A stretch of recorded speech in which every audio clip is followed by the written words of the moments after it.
We begin tonight with a politically charged debate over a new textbook that is coming to schools in Scottsdale.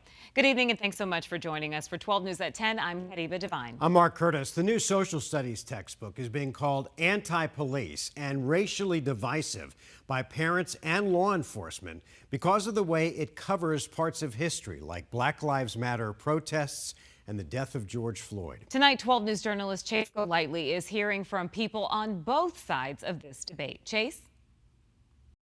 The Scottsdale Unified School District actually received letters from law enforcement agencies, including the Maricopa County Sheriff's Office, telling them to not approve this new textbook.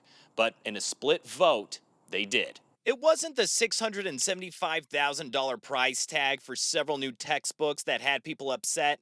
It was just one. This is nothing but anti-police propaganda was being proposed. A U.S. history book that addresses topics like the Black Lives Matter protests, the death of George Floyd, and NFL quarterback Colin Kaepernick taking a knee in response to police brutality. This isn't education, it's indoctrination. A crowd gathered at Scottsdale Unified School District's latest governing board meeting to protest this new material, claiming it's activism wrapped up in a textbook.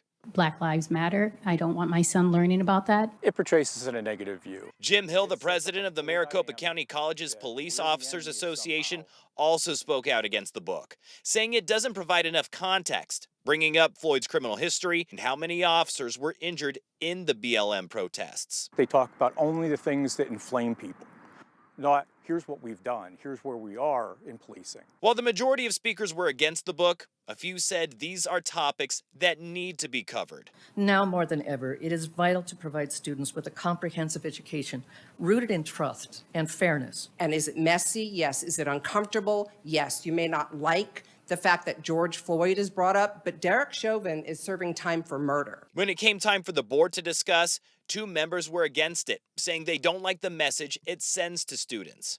I'm going to stand with our law enforcement today. Thank you. However, the other three board members said while they received threatening emails, the majority of people were okay with these topics. Those members also said they trust their teachers to add context to the content, giving both sides of what is being discussed. We followed all board policy and state law. I understand people may feel differently, but we also have to recognize that we're serving a diverse curriculum. Approving the matter in a split 3-2 vote. These new textbooks are set to roll out in the 2025-2026 academic school year. We're in Scottsdale. Chase Golightly, 12 News. All right, Chase, thank you.